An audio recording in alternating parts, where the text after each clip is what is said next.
Yeah, it becomes.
All right, let's get started.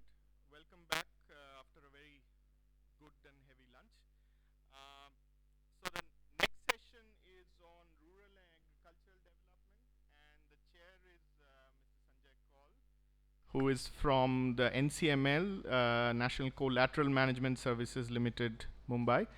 And we have three presentations here, but I'll let Mr. Kaul take it from here. If you'd like to just. Yeah, they're here.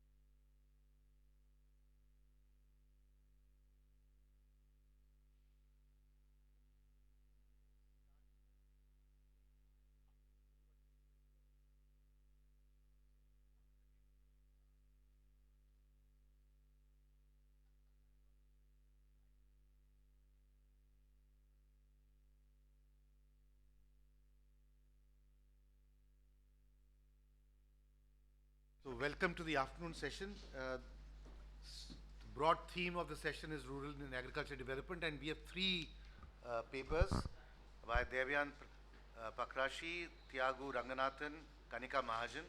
So could I request Devyan Pakrashi, if is here, to introduce yourself very, very briefly, maybe 30 seconds, and then you can present the paper.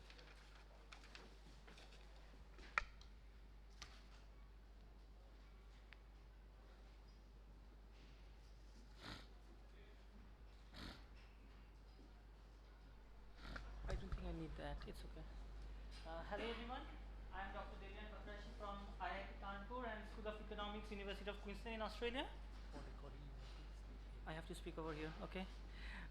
Yeah, just to clarify, my paper is on microcredit program participation and household food security in rural Bangladesh. Though I am not from Bangladesh, I am from India. I'm an Indian national. So uh, I think this very much fits into what South Asian University is trying to do. So as a citizen of India, I'm presenting a paper on Bangladesh, and because I mostly work on Bangladesh. So this is start.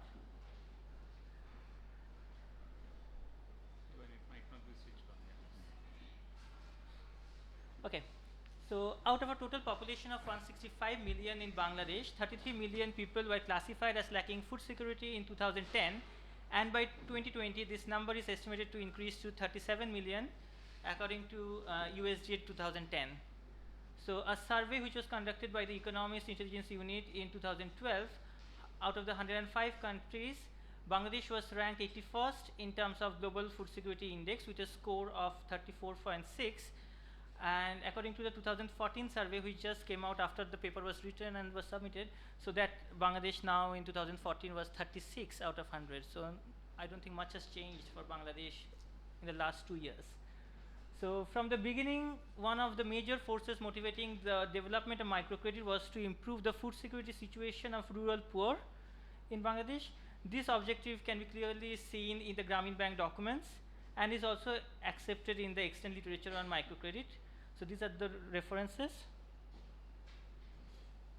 So okay, how can microcredit affect food security at the household level? So there are two channels that I think through which microcredit can affect household food security. The first one is investment-led benefits. So access to microcredit result in greater levels of income, consumption and wealth. So there exists a large literature which has worked on the effect of microcredit on investment in agriculture, non-farm self-employment based activities, expansion of existing business enterprises, business profits also increase.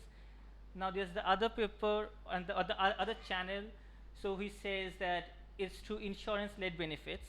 So that will be microcredit can protect households against unforeseen risk and seasonality. So papers which have focused on that will be papers by Jacobi and Scoofias 1998, Kocher 1995 and Khankar et al 2012, who say that access to microcredit ensures poor rural households against seasonality in consumption by smoothing their income and consumption and allowing them to diversify into more profitable self-employment based activities. So these are the two channels, but right now in this paper that I will be presenting right now over here, so we are not differentiating between the channels investment-led or insurance-led, because our paper doesn't focus on seasonality, because as you know it's very difficult to get household level information on food consumption like in different seasons of the year. So we don't have data by seasons. Okay, so if you see the literature on microfinance, so we have MCI program participation leads to better occupational outcomes and higher income. So we have a lot of literature on that. We have literature on results in consumption smoothing and asset building, reduces household vulnerability to health and income shocks, reduces household vulnerability to environmental shocks such as floods, improves health and nutrition, improves children's schooling outcome, increases female empowerment, and we also have another strand of literature which says that higher benefits can accrue from long-term participation in such programs compared to short-term and middle-term benefits. So how about food security? So a limited number of studies have directly examined the effect of microcredit on poverty. So there is some literature which focuses on microcredit on one hand and poverty on the other. So proxies for poverty which has been used in the literature include female body mass index, we have food consumption, and a composite index based ranking, and household income. So the study that is closest to us in the literature is that of Imai and Azam 2012, who used the same data set to examine the effect of microcredit on poverty. So what they have used income, they have used female BMI and food consumption to measure poverty. So what is our contribution? So few studies go beyond looking at expenditure, food consumption or income to measure food security. But food security is not just food consumption or just expenditure on food. It's a much broader concept than just food consumption. So the research question over here. So this is a first study to systematically measure the impact of microcredit program participation status on several measures of food security. So we have absolute level of calorie intake. We have shortfall from standard cutoffs of calorie norms, which people refer to as food poverty. We have different dietary diversity indicators of the household, and we have anthropometric indicators for children below 5 years. We have stunting, wasting and underweight for children, and for women of reproductive age, which is 15 to 49 years of old, 49 years of age, we have BMI and mid upper arm circumference in centimeters. So because we have detailed data for 8 years, so over 8 years and for 3 rounds of data, so we can also see that how microcredit program participation, in the duration of participation in microcredit programs affect the household security, the food security situation of the household in the long term versus middle term versus short term. Now, we do not include the self-reported experiential food security measure over here, which is now being used in the literature, because we don't have that in the data. We just have that for 1 year. So we have just used data for which we can use a pan in the form of a panel data. So we have dropped that. Otherwise, we have all of these in our data set. Okay, so where is the data coming from? The data is coming from the PKSF data, which is a relatively new and unique panel data from the Palikarma Sahayak Foundation, which is called PKSF, and it collects information about rural households in Bangladesh over 3 rounds between 1997 and 2005. So the data was collected by Bangladesh Institute of Development Studies, BIDS, for Bangladesh Rural Employment Support Foundation with financial assistance from the World Bank. So this is a nationally representative survey of microfinance households from both treatment and control groups, and covers about 3,000 households selected from 91 program and control villages spread over 23 thanas in 13 of Bangladesh's 64 districts, tracked regularly over a span of 8 years.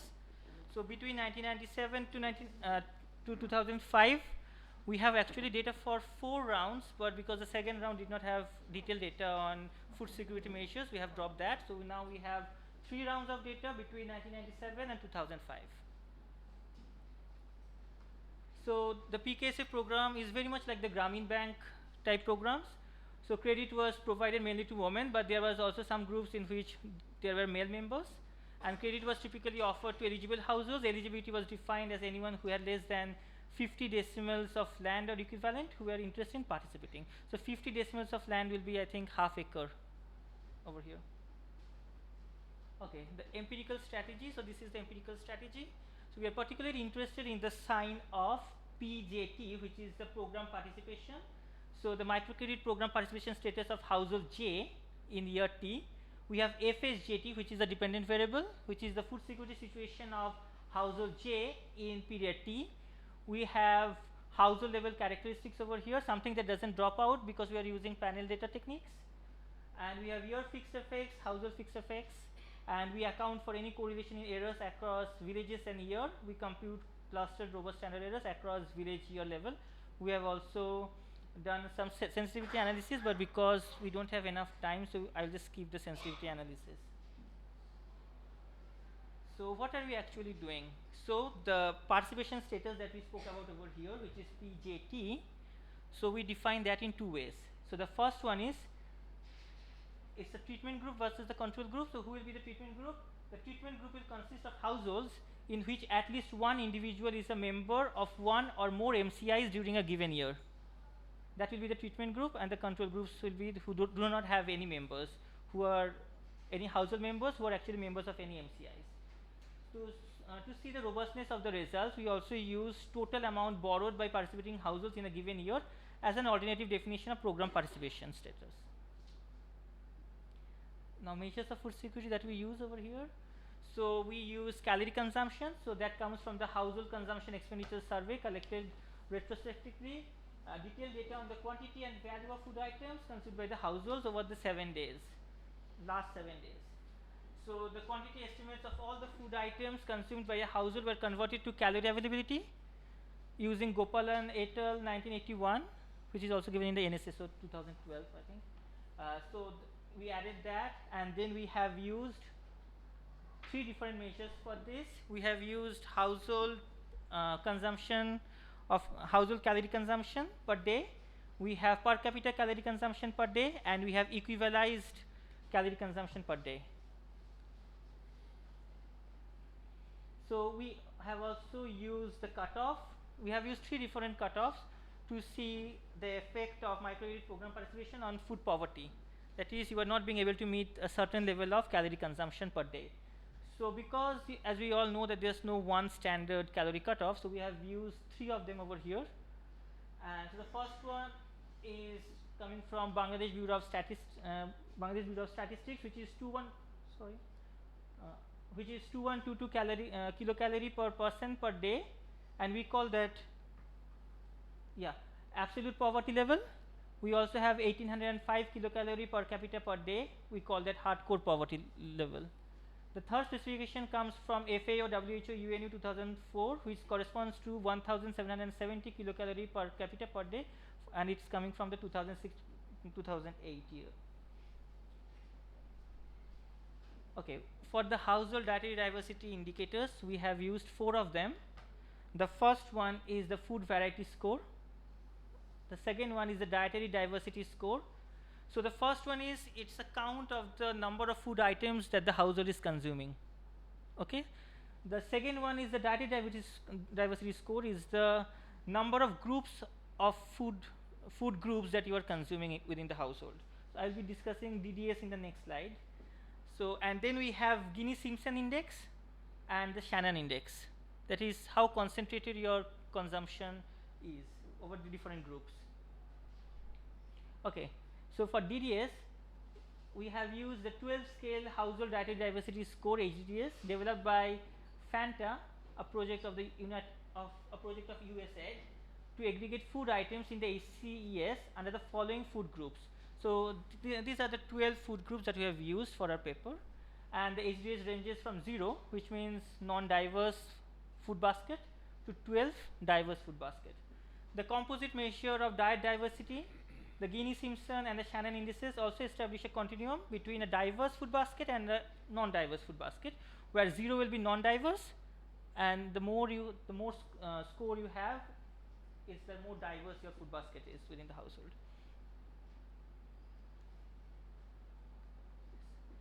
Okay, the next will be, and as we have already discussed to some extent, anthropometric and nutritional status within the household. So we have focused on 2 vulnerable groups of individual members in the household. The first one is children under the age of 5. For them, we have focused on weight for height Z scores, which we refer to as the wasting. We have weight for age Z scores, underweight, and height for age Z scores, stunting. And for women of reproductive age, which is 15 to 49 years, we have focused on body mass index and mid upper arm circumference. We call that MUAC. And BMI and MUAC, we have also used different cutoffs for that. For underweight, we have BMI less than 18.5, and chronic underweight, we have BMI less than 16. For malnutrition, we have defined normal malnutrition as anything less than 22.1 centimeters, and severe malnutrition if your middle upper arm circumference is less than 21.4 centimeters.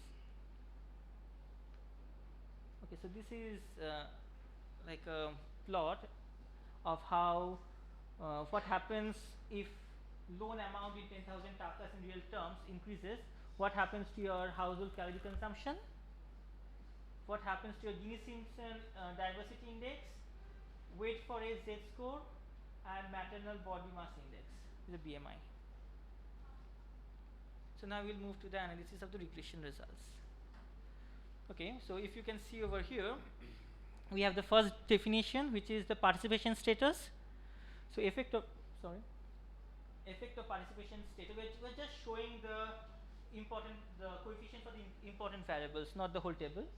So the first one over here shows the impact of participation status on log of household calorie consumption per day. The second one is the effect of participation status on the log of per capita calorie consumption per day. And the third one over here is log of equivalized calorie consumption per day, where we have divided the household calorie consumption per day by the square root of the household size, which is the one used by OECD 2008. It's a very simple one. And then for robustness checks, we have log of loan amount, and for all 3 of them. So as you can see, program participation increases the household calorie consumption per day, and it's robust. The results are robust across all 3 different measures that we have used. And it also, the log of loan amount also has a significant positive effect on household calorie consumption, per capita calorie consumption, and equivalized calorie consumption. Now coming back to incidence of food poverty, which is where we use the cutoffs. So this is the hardcore food poverty, where the cutoff was 1805 kilocalorie per person per day. We see there's a significance. So if participants have 4.35%, they are less likely to be food poor. The second one over here is 2122 kilocalorie per person per day. So we don't have any significance over here. But food poverty using FAO cutoff, which is 1770, we have the significance again. So if you remember, this is 1805 kilocalorie and this is 1770. So we find something like a non-linear, where if you are very poor and you are at the low level of the income distribution, then microcredit program participation has a positive impact on your calorie consumption. But beyond a certain threshold level, we do not have any effect on that. So when you are very poor, you are more likely to increase your consumption of calorie, but once you have certain amount of calorie consumption, then you are more likely to shift towards more non-calorie kind food and more into medicine, health, like someone already said in the last few presentations. Okay, now coming back to anthropometric parameters over here, anthropometric measures. We have severe stunting. Severe stunting is if your Z score is less than -3. You have total stunting if your Z score is less than -2. Same thing for wasting, -3, and same for underweight. Okay, so it's defines in the same manner. Severe stunting if your Z score is less than -3, and norm is total stunting if it's less than -2. So you see over here, the program participation status has a significant effect on severe stunting. It reduces your incidence of stunting by 19.2%, 32.5% in terms of just stunting, a very weak significance on wasting, no effect on total wasting. And so we can say, while there's an effect, a significant effect of participation on stunting, there's no effect or a mixed effect on wasting and underweight. So stunting over here captures the long-term effect of microfinance program participation. So over here, microfinance, we can see it can have a long-term effect, but in the short term, what determines wasting, underweight, it could be more like a distress in the short run, some diseases in the short run, but long term, microfinance is having an effect, it's providing something like a buffer. We come back to mother's nutritional status over here. We just have effect for mothers in terms of incidence of underweight and severe malnutrition and total malnutrition. We do not have any effect for just BMI or MUAC, and log of low amount also has a very mixed effect on mother's nutritional status. Okay. Now coming back to the different indicators of dietary diversity, we have 4 different indicators. The first one is the food item, number of food items. The second one is the number of food groups, and the last 2, they are like indices, where 0 will be non-diverse food basket, and the higher the value, it's a more diverse food basket. So we see that program participation status does not have any effect on food diversity score, has no significant effect on dietary diversity score. So we can say from here that microcredit program participation, the story fits into the calorie consumption story, where it says that individual, because these are all rural households, so they are initially focusing only on calorie consumption and not on the quality of their diet. So the dietary diversity score over here is the effect of microfinance program participation on dietary diversity is more insignificant over here. Now going back to the indices over here, which is the Gini-Simpson index and Shannon diversity index, we see that in fact the dietary diversity index has actually fallen. So treatment households or households which are like microcredit program participants, so their diversity of their food basket is actually lower. That is, initially they are focusing on calorie consumption, and then when they reach a certain level, they move into diet quality, not before that. So there are 3 main conclusions that emerge from this paper. The first is that program participation and the amount of the loan improves calorie availability and reduces the incidence of food poverty, at least the incidence of hardcore food poverty. However, microcredit participation does not increase dietary diversity. Second, if food security is measured in terms of anthropometric indicators, the evidence is a bit mixed. For microcredit program participation decreases the incidence of stunting among children under the age of 5, which reflects chronic malnutrition, suggesting that microcredit participation significantly improves long-term child health. The effect of microcredit participation on child wasting and being underweight is, however, weak and mixed. Women of reproductive age who participated in MCIs were less likely to be underweight and less likely to be malnourished. Malnourished in terms of MUAC. So, but has no effect on malnourishment reflected in BMI. Moreover, the loan amount has no effect on any of these anthropometric measures. Finally, the findings from the impact of duration, which I have not shown over here because of the time constraint. So we have also seen how program participants who have been participants for 8 years versus program participants who have been participants for 5 years versus 1 year, how we have compared them to non-participants, and we have seen how long-term program participants have fared compared to medium-term versus short-term. So we have not showed it over here because it's also, we have to discuss a lot for that. I have to define the different program participation status. So the conclusion from that is, finally the findings from the impact of duration of programs suggest that the effect of program participation on food security might be non-linear. What do I mean by non-linear is, measured in, we have just focused on calorie consumption and food poverty because the paper was already becoming too long. So by focusing on that, we find that calorie consumption and food poverty may actually worsen in the short run before improving in the long run. So in the short run, the food security situation of the household is getting worse, and then in the long run, they are getting better off. So I think, yes, that's the end of my slides.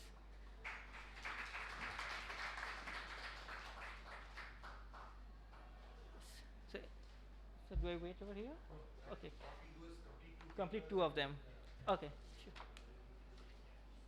So we'll invite Thiago Raghunathan. Please do the topic first.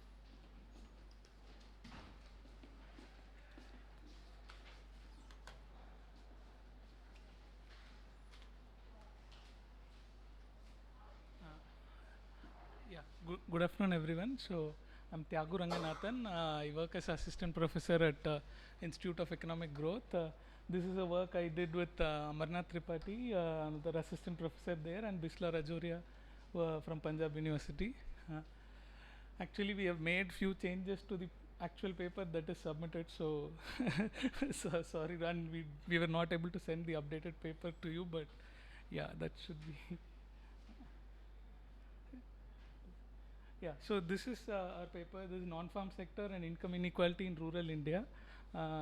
So the broad outline is this such. So a brief introduction of what this paper is about. Then we look at the data source. Then we explain what we are talking about when we mean by rural, what we mean by rural non-farm sector in this context. Then the linkages between this non-farm sector and income inequality is discussed in bit more detail. Then we give our discussions and conclusions. So I think these are some things which everybody would be familiar with. Rural households obtain incomes not just from a single source, they obtain incomes from diverse sources, cultivation, dairy, other livestock rearing, and casual labor, by which we mean labor in which is short term and which does not, the contracts are less than a year. Self-employment, where the households run the own businesses, so that is self-employment. Regular employment would mean longer term contracts, wage contracts with employers, and they also get incomes from renting property, etc. So in particular, the focus of our paper is on non-farm activities which involve casual labor, self-employment and regular employment, which have become a large critical income sources for rural households over the last 20 years or so. So participation in these activities are driven either by push factors or pull factors, which is similar to what the last presenter said, like investment or insurance, somewhat similar in that sense, where push factors would be more of risk reduction or say due to constraints in land or as a response to crisis, where pull factors would be due to high profitability of those jobs, complementarities with the existing income generating activities, or sometimes high growth in agriculture itself could push them to doing something else which gives them more income. So the importance of these activities are very critical, given India has gone through something called as a stunted structural transformation by some, where reduction in share of agriculture GDP has not been accompanied by subsequent accelerated growth of employment in labor intensive manufacturing. That has not happened. So what do these rural non-farm sectors have become important, and how they have interacted with inequality is much more critical to understand in our context. Uh, so this is something which there is enough literature on, saying that participation of rural households in non-farm activities has increased considerably in the past two decades, starting from 90s. Some numbers, like in the decade spanning from 93, 94 to 2004 and 5, non-farm employment in rural India grew rapidly than farm employment. So 60% of the jobs that were created were in the non-farm sector. There are various papers which address this issue. So that focus has been there on number of jobs created and employment creation. But what, in terms of share of income from these sources to total household income, there have been not many papers. So this paper focuses on that. What has been the impact of non-farm income on rural household income inequality? What we also do is analyze the impact of structure of this sector on non-farm incomes, on inequality in non-farm incomes itself. So what we mean by structure is something I'll explain later. So what is expected is that increase in share of income from non-farm sources would decrease inequality as it expands the spectrum of income generating activities. Also, it is expected to break barriers of break social barriers, like say caste barriers or and things like that. So whereas people who were not able to get incomes from farming will be able to get incomes from these activities. That is what it is expected typically. But this may not happen if accessibility itself is restricted to poorer sections. And again, this could be due to education, capital, and factors like caste and religion. So it's not like taken for granted that increase in non-farm share would reduce inequality. So that is what we try to explore. At this stage, it's very much exploratory analysis, and we do not look into exact causality and anything like that. So this expansion could have happened where in industries requiring unskilled labor or in capital-intensive industries. In that case, we might have that non-farm sources are not decreasing inequality, but probably increasing inequality. So yeah, I'll just skip this. So for the data, so this we are doing it for the period bit back 2004-5. That is for that period we have the data. So this is from the Indian Human Development Survey. This survey was conducted in the period from November 2004 to October 2005. It's a large-scale nationally representative survey. It was conducted under the supervision of NCIR and in collaboration with the University of Maryland. This survey covers all the states and union territories of India except Andaman, Nicobar and Lakshadweep. The sample is selected from around 382 of the 612 districts that were identified in the 2001 census. The survey had a rural household sample and urban household sample, around 27,000 rural households from 1,500 villages and 1,300 urban households from 971 urban blocks. So we restrict our analysis only to rural households in the survey because that is a thing of interest to us.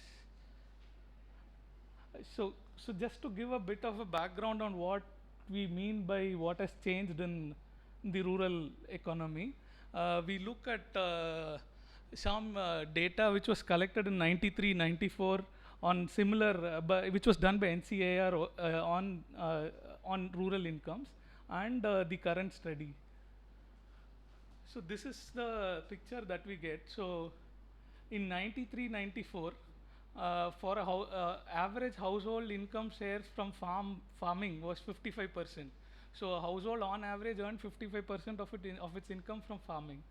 8% of it came from agricultural labor, 6% from casual labor, 11% from self-employment activities, and 17% from regular employment activities. And other income, including remittances, renting property, sale of property and all, it accounted to around 3%. So 2004-5, what changes is, the change is quite drastic. Farm incomes now contribute to, on average, 23% of household income from 55% it reduces to 23%. Agricultural labor income increases from 8% to 28%. Casual labor increases from 6% to 26%. Self-employment goes down from 11 to 6%. Regular employment also goes down from 17 to 10. Other income increases from 3 to 7. So one is that farm income shares have increased by a lot in rural India, and have decreased a lot. And this decrease means there has to be increase in some other shares, and it has happened largely in agricultural labor and casual labor.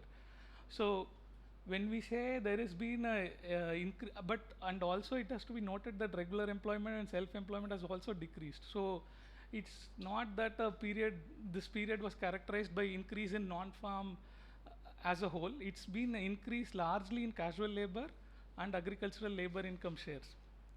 So this is what has happened during this period. Again, these are comparable data sets, but not the same households or same data. So if you look at it across quintiles, across 5 quintiles, what happens? So if you look at 93, 94, for all the 5 quintiles, farm incomes was the highest contributor of total income. So from 38% for the lowest quintile to 65% for the highest quintile.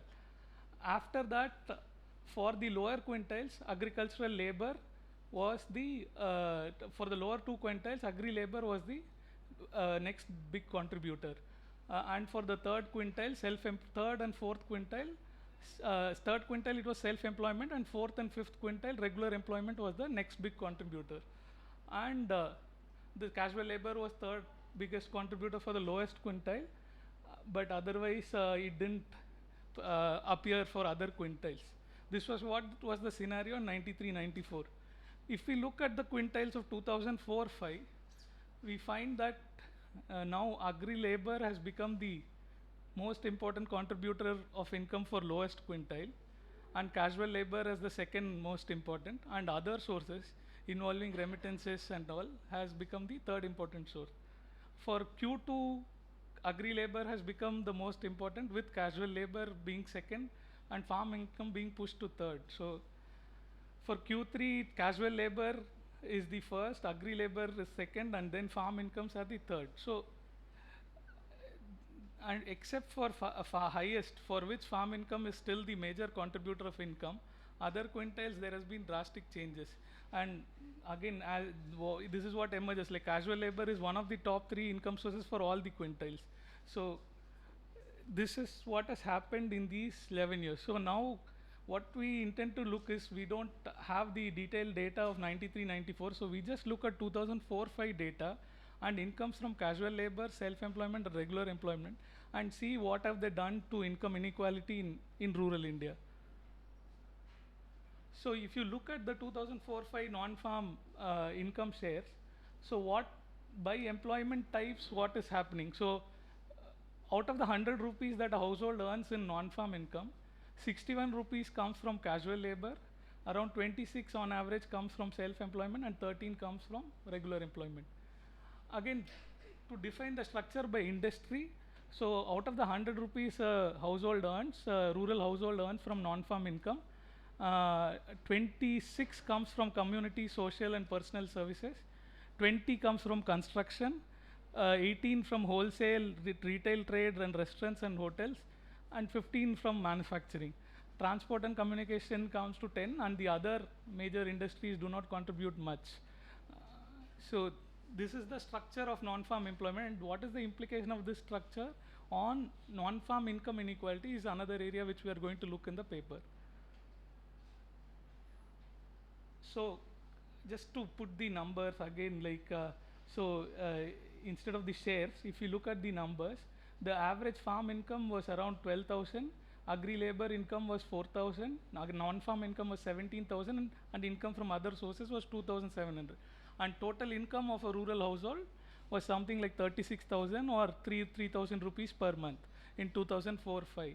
And there is wide variation. Q1 was earning something like 5,230 rupees, and Q5, the top quintile was earning 1 lakh rupees. This ratio of Q5 to Q1 is somewhat an indicator of inequality, not the exact indicator, but it shows that the ratio is around 21. And if you look at it for each of the individual income sources, you find that farm income is the most unequally distributed income source based on this ratio. To say, so Q1 was earning 480 rupees, while Q5 was earning around 440,000 rupees. So the ratio comes out to around 83. The ratio for agri labor is very low, like 2,380, but it's only 3,143 for Q5. The ratio is just 1.3. But again, the Q2, Q3, Q4 earn more than Q1 and Q5. So again, this is not a very good indicator in that sense for agri labor. And non-farm income has been unequal, but not unequal, but it's less unequal than farm incomes. The ratio is like 28 compared to say 83 of farming. And in terms of variabilities, variability is highest in farm income and income from other sources.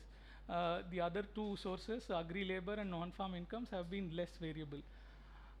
So, another thing is that the brackets indicate the percentage, average percentage of the income shares for each of the quintiles. So, for example, agri labor on average contributed to 58% of income for Q1 households. So, it was very important for the Q1 households, and this importance goes on decreasing as we move across quintiles, as we would expect.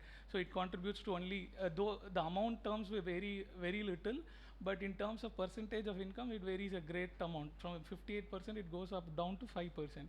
And own farm and non-farm importance increases as we move across quintiles.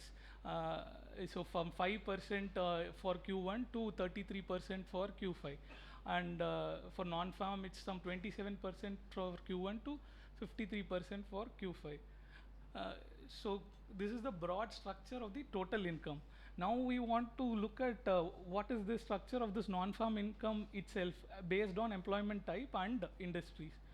So this is the non-farm income structure based on employment type. So casual labor, the mean was 7,367 rupees for a rural household. The Q1 was earning 1362 rupees, and Q5 was earning 13,000 rupees. So the ratio was around 9.9 Q5 to Q1.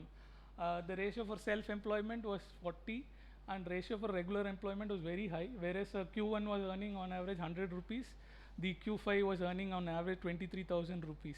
So, and the percentages, the brackets indicate the percentage of non-farm income. So in the sense, for Q1, casual labor contribute to 72% of non-farm incomes.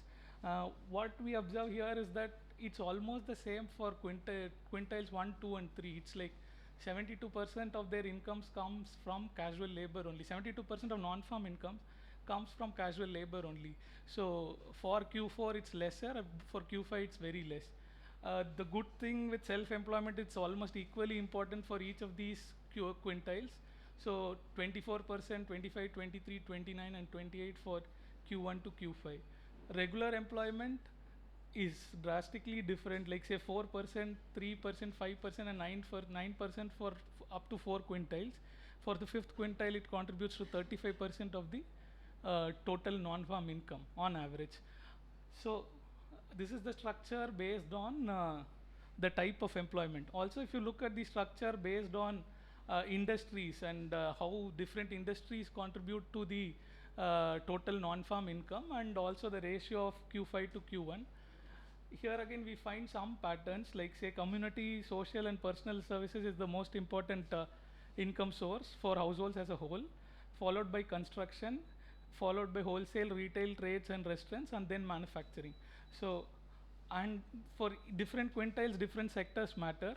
For example, for Q1, construction matters the most. For Q2 again, it's construction. Q3 again, it's construction. Q4 is community, social and personal services, and Q5 again it's community, social and personal services. So, and again among these, the incomes are also very quite equally distributed in manufacturing, construction, which is like 21.1, and agricultural, hunting and hunting, forestry and fishery. So this is what we find in structure of non-farm based on industries. So given these are just broad descriptive pictures, we also wanted to do some kind of a decomposition to formalize what we are finding. So what we do here is we find the Gini coefficient, which is a measure of we are using it as a measure of income inequality, but we also decompose the Gini into factor components to understand impact of different income sources on income inequality.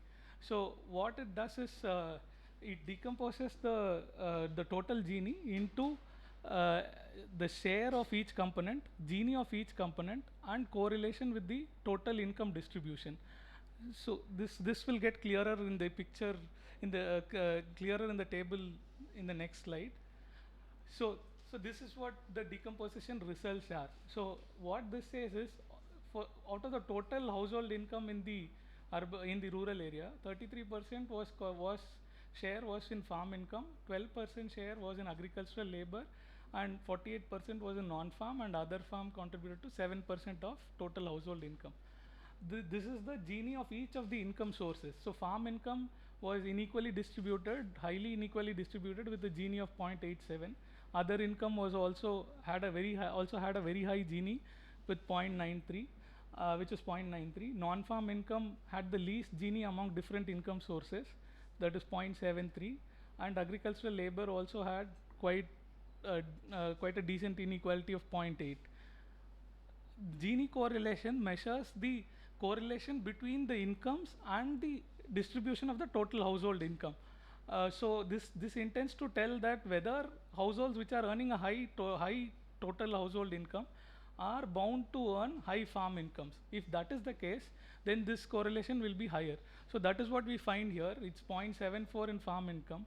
It is very low in agri labor, which means that households which earn a very low total household income are more bound to earn high labor incomes. So it is distributionally biased towards lower income households. Non-farm income and other income are again somewhat biased towards the higher income groups. So the total Gini comes to 0.53, which is just a summation of 33% into 0.87 into 0.74 plus 12% into 0.8 into 0.05 plus product of these three and plus product of these three. So from this we just get the share of Gini for each of these income components. So farm income, it contributes to 33% of total income, whereas 40% of Gini. So in that sense, what we can say is a marginal change in total income will increase Gini by 7.39%. Whereas agricultural labor income, a marginal increase will reduce Gini by 11.04%. And non-farm and other income are also found to be inequality increasing. Only that they are less inequality increasing than farm incomes. So agri labor income is the lever with which inequality could be reduced, whereas farm and non-farm and other incomes are seemingly things that will drive up inequality. So after this, we also look at what happens inside non-farm income. So inside non-farm income, if we would categorize this total income as a summation of non-farm labor, income from self-employment, and income from regular wages, here again, after the analysis, we find that non-farm casual labor income is inequality decreasing, whereas income from self-employment and regular wages would increase Gini by these numbers. And also, if we look at total non-farm income as a summation of incomes from different industries, we find that agricultural, hunting, forestry and fishing, manufacturing, construction and unclassified industries are the ones which seem to reduce inequality, whereas all the other industries seem to be increasing inequality. So this is what we find. We also check for robustness. We not only decompose Gini, we also we did decomposition of squared CV and Thiel T elasticity to marginal changes, and we wanted to see what happens. So what we find is, though Gini had indicated that only agricultural labor was inequality decreasing, squared CV indicates that all squared CV and Thiel indicates that all the other three sources are also inequality decreasing. So there is no clear answer on what is the role of non-farm income in total income inequality. But when we look at the structures of non-farm inequality, we find that Only non-farm labor is inequality decreasing, whereas income from self-employment and regular salaries are inequality increasing based on decomposition of any of the three indices. Similarly, for industries, when we find that manufacturing and construction are inequality decreasing across all three industries and miscellaneous, but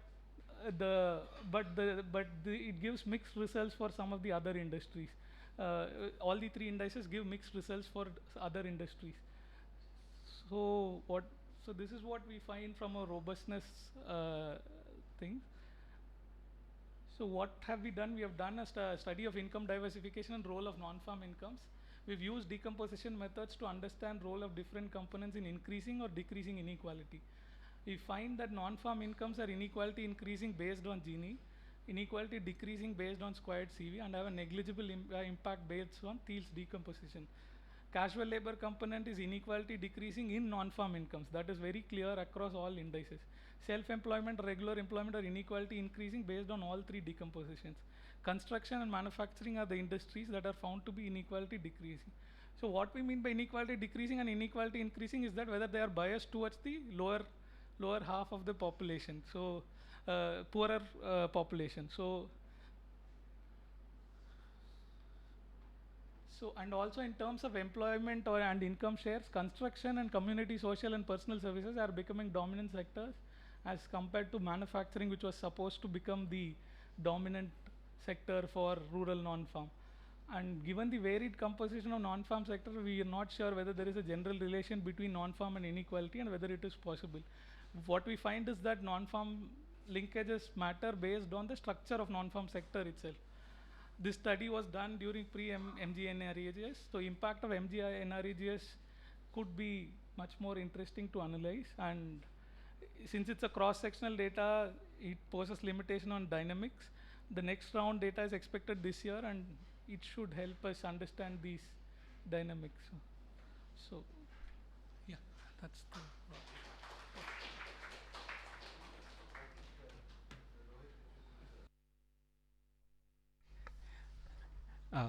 Thank you, Chair, and the two presenters. Let me start with a caveat that neither of the papers are in my area, so it's like asking a doctor of diabetes to comment on ENT problems. So I might be giving an extra dose of insulin to a problem which is not yours. Anyway, that in a lighter vein. Let me come to the two papers. The second one, as you've rightly said, you've included a lot of stuff which is not there in the paper, and this is far clearer than the paper, so that way it helps. About the first paper, I think these are all suggestions. So, and as I said, they might not be correct. First is, I think it's slightly lacking on the first part, the theoretical part that you discuss. Let me elaborate on that. You mentioned that when you have microcredit, then it relaxes the budget constraint, and since it relaxes the budget constraint, you know, the old simple explanation. But you know, I mean, if I were to ask it as a devil's advocate, that there would be a difference between a cash transfer and something which is based on loan, because here you don't have just one period analysis that is relevant. But let's say if I take a loan, tomorrow I have to return the loan back, in which case, which I think Arinda was also mentioning in the first session, that if the rate of interest are very high, then it is difficult for me. Then it's not just consumption which would matter. What would become very important is, what do I do with the loan that I've taken? If I'm not able to pay it back, then the budget constraint is not actually getting relaxed. So I think somewhere, and this debate, the reason why I raised this question, it is important, is because there's a debate on whether cash transfer within, if you agree with this transfer, I'm not going into the problems with cash transfer, but between cash transfer and microcredit, which one would be better? If that's the discussion, then it is important to include this bit, which would bring in the intertemporal choices that are relevant for a household, which is not the case in cash transfer, because you just get the income, you don't have to give any explanation, you don't have to return the income back. So I think it's slightly simplistic, don't get me wrong, I think it needs to be elaborated upon. The second point that I would like to raise is, as I said, I don't know much about econometrics, but from the first table, I normally like always the simplified statistics which are given the descriptive statistics. I find the data slightly perplexing. The data, since it is not here, I don't, I mean, I'll just elaborate for the audience that the table 1 shows that there is actually, and let me just see it, all the indicators except on food poverty, you actually see, and those which are significant, you actually see a decline that is taking place. So the BMI is decreasing for the participant households.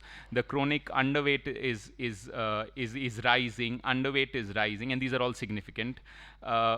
And MUAC that you say is also falling. So all these things are actually negative for, so the differences that you see which are statistically significant are all, except for food poverty, are all coming in the negative. And the one bit that you talk about stunting and all that are not statistically significant. So the only thing which is statistically significant and in favor of the results that you're discussing is food poverty. Rest of it, as far as the descriptive statistics is concerned, is moving in the other direction. So what do you think is the reason as far as the descriptive statistics is? Because after all, it's coming from the data that you are, so it should not show that those who are participating, their BMI decreases rather than increasing.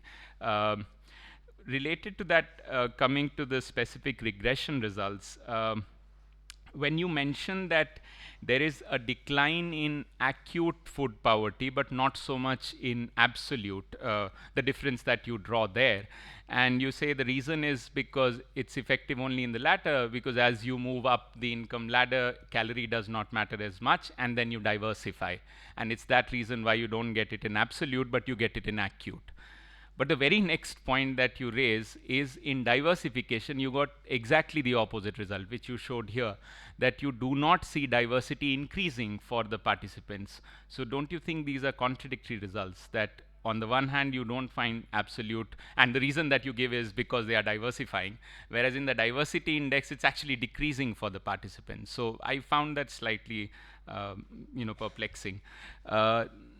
Second, in the regression results specifically, there are various components. I'm not going into the details, but when you mention participation status and loan amount, these are two components that you're looking at.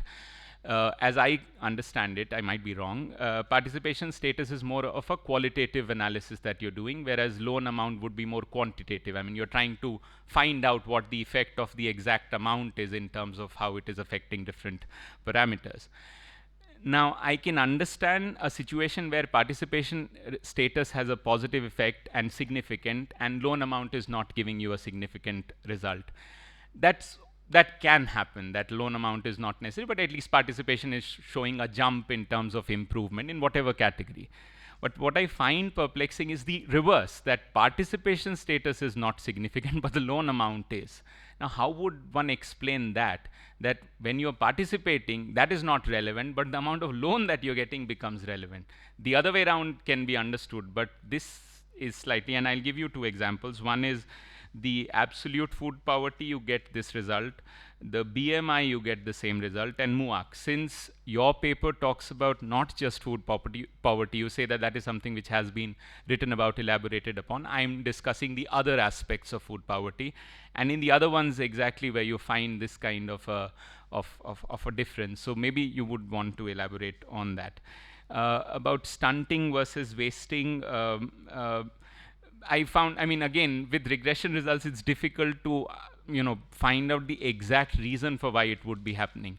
In certain cases, and mostly, it's the severe wasting and severe stunting which is getting affected. But when you talk about overweight, then it's the total overweight, unlike the severe. So what is the reason for, in two categories it's severe, and suddenly in underweight it becomes total and not severe?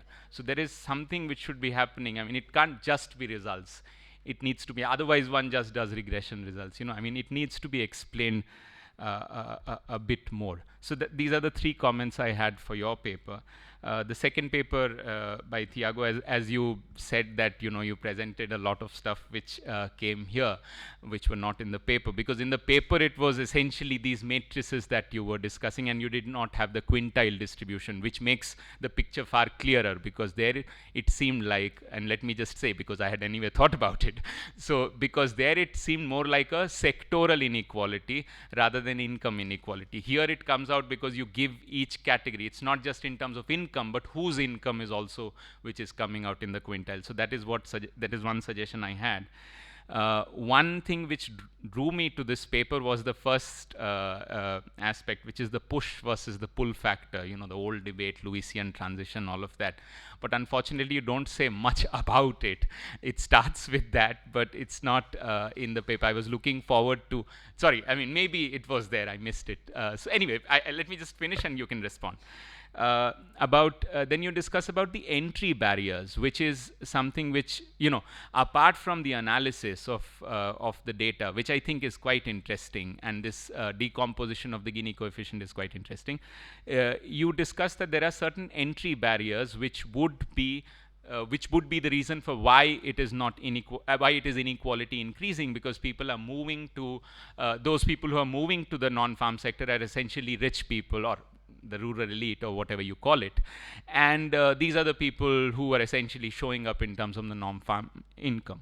Now then the next question arises, as far as policy matters, is what is the barrier there? Unlike, let's say, in agriculture, where you have land as the primary barrier, I mean the ownership of land reform, the debate around that.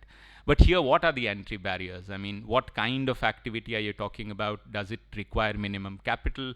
Those discussions could probably make your paper far richer, apart from what you've already said.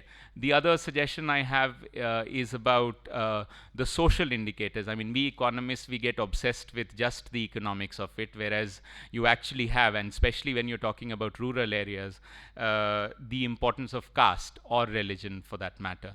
So is it possible to do this kind of a decomposition, depending if the data is available, vis-a-vis these categories? You do it initially, you see Brahmin and the other categories, but whether one can discuss this inequality vis-a-vis them, it would be interesting.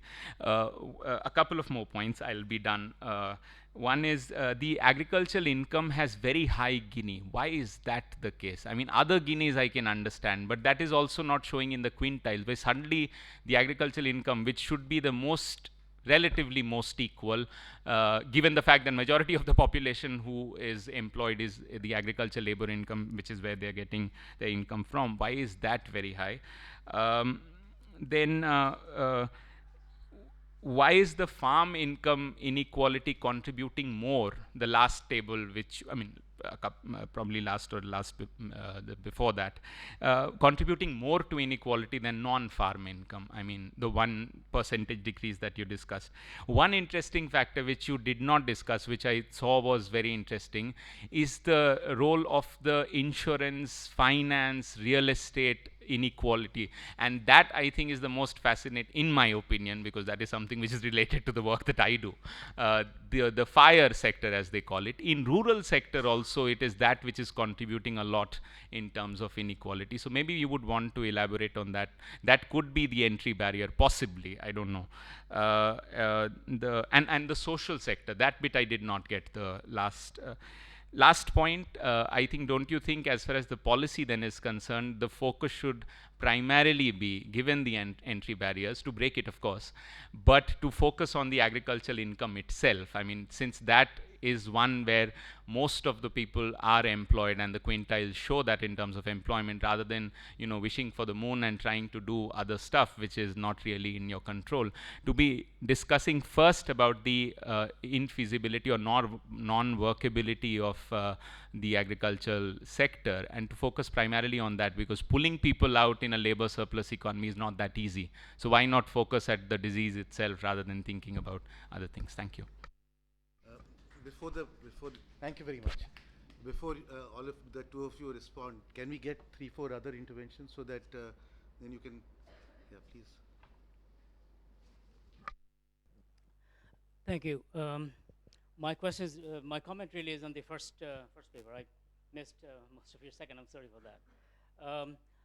You pose the question of food security, but I think what you analyze is access to food, food poverty. Security is a different issue. It has to be a stochastic element to this. Security versus what? Vis-a-vis what? Vis-a-vis a flood, some sort of another shock. So the security has to be against a shock. So there's no discussion of any shock, and the measures we have is just plain poverty and the indicator of access to nutrition and so on. So that's the main point and the first point. And in a static context, the very often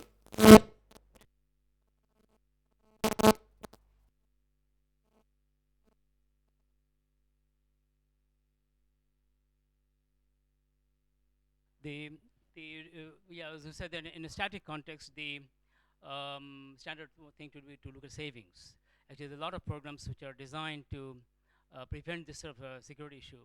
They give some income measures like cash transfers, and they see if the people are able to build a savings out of that, which either, of course, in kind will be the better one, but that's sometimes not possible. Also know that the credit is almost half is consumed, almost immediately, on any credit, microcredit. Non-MFI credit is even more consumed in a higher rate, but 50% norm in most household surveys that you can see. That's the other remark is really about the data. Is one of the better panel data or the earliest panel data in Bangladesh on poverty indicators, but it's not perfect. I mean, no one is. Particularly, as you know, they're not balanced, and they also the gap between the 4 surveys are not uniform. And although the financial ownership is the same, the World Bank and the PEGAS is the executing agency, but they are outsourced to different individuals. One person did the first 2, and I think second 2 done by either another 2 persons or 2 different persons. So the quality is sort of not as great. But even though it's a good data set and not as enough has been done on that, the authors collected the data and put on the shelves. So this is a minor remark about Bangladesh data sets that there is another advantage over India. I think we have a large number of medium to high quality surveys, household primary surveys, but very little is done with them. They're remaining on the shelves until somebody from another country comes looking for it and analyzing it. I'll make 30 seconds more, if I may, and make a short comment on the rate of return to microfinance. It came up in the earlier discussion also. I mean, this is probably rather well misunderstood idea. Because we think of modern terms, loan is 20% interest, and normally we think of a 1-year loan, right? Although these are 1-year loan, but often these are engaged in activities which are very short duration. A clever friend of mine one time gave an example of a vendor who buys vegetables every week, buys a stock, 500 rupees, and he assumed, it's purely hypothetical example, he assumed a modest target of 20% profit on 500 rupees of vegetables, sold over a week. And then he's sick sometimes and whatnot. And he figured that his rate of return would be something in the range of 500%. So there, to pay 20% interest on that loan on an annual basis is not really an issue. It's when you lose your investments and whatnot, it's become a problem. Thank you.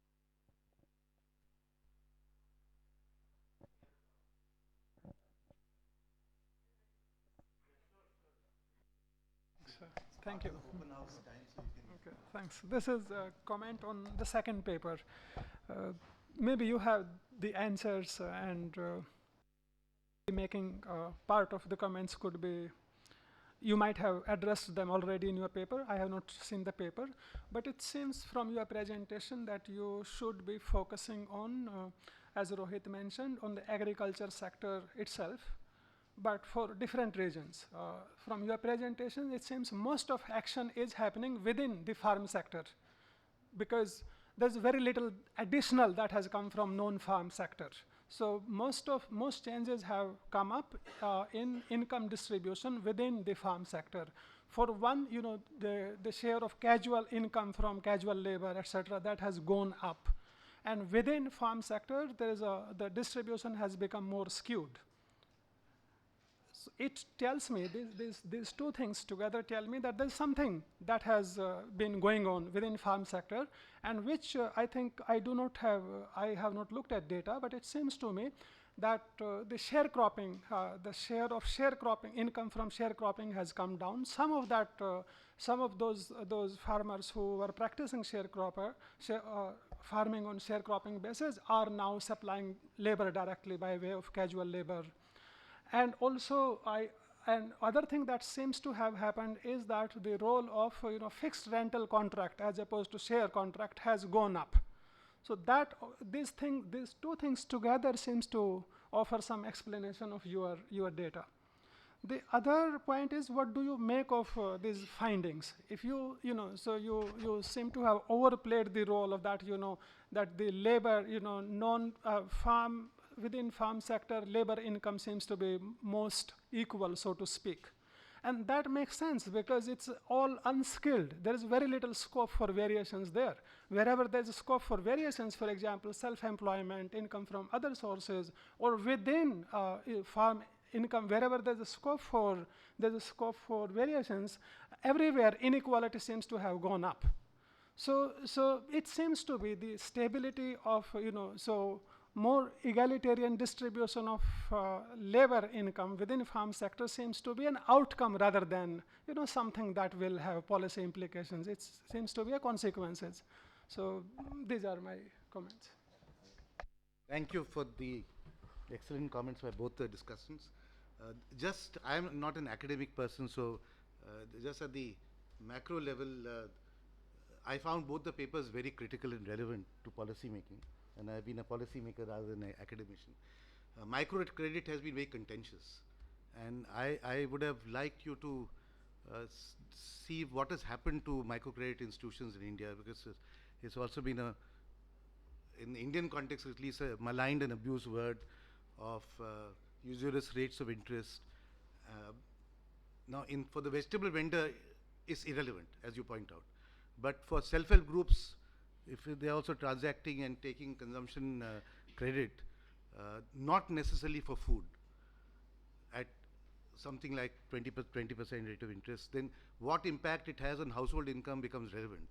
What impact it has on poverty is secondary. First, are incomes actually getting augmented because of additional credit? May not be happening. We don't know. If you went by what the Andhra Pradesh government said, that they put a ban on it, virtually. So I think we don't know the Bangladesh situation. We don't know the rates of interest. We don't know whether households borrow money for food.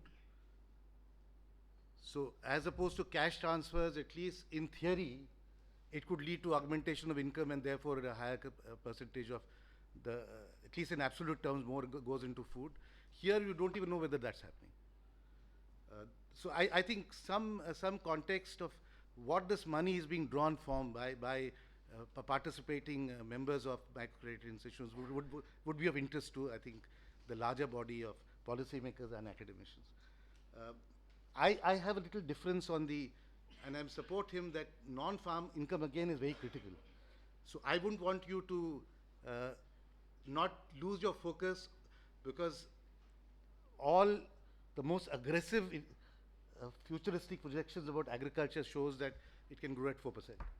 So if you're to retain large sections of population in the rural habitat, there has to be some business of non-farming income augmenting that. So if the focus is on seeing what areas can augment non-farm incomes, I think that focus is fine. What seems to be coming out for your study, and that's a concern, that even if non-farm incomes grow, it's not an answer to inequality. And that across sectors, except for construction and real estate, construction and one other, manufacturing, in most other service sectors, and you have 70%, 65% of the GDP coming from services. So bulk of these guys would be in some services. You're not going to solve your problem of income inequality. And which means something more to be done. I think Manoj Panda concluded the last session was saying that this points out that the Make in India, the non-farm income, even if it grows, it's not going to solve the basic issues of income inequality. And I think to that extent, research in this area is vital.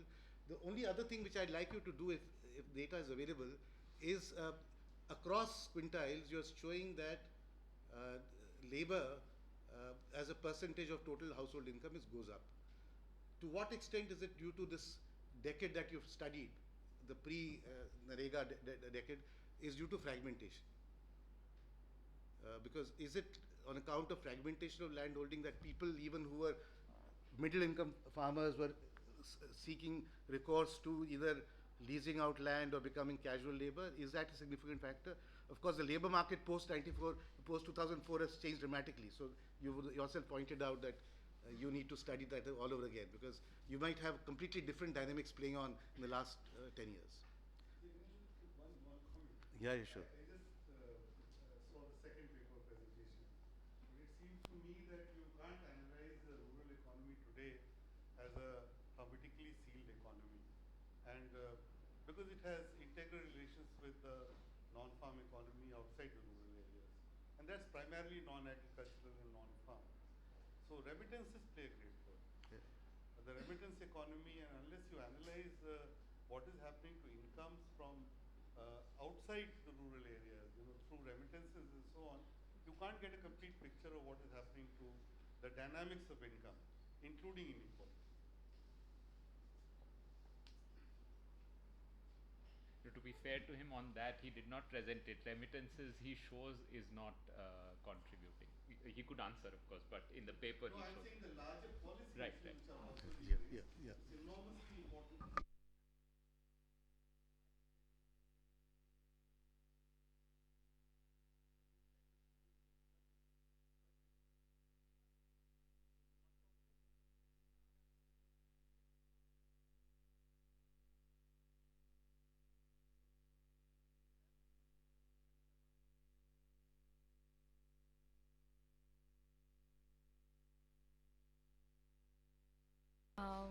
Good afternoon, everyone. I'm Kanika Mahajan. I'm from Indian Statistical Institute, Delhi.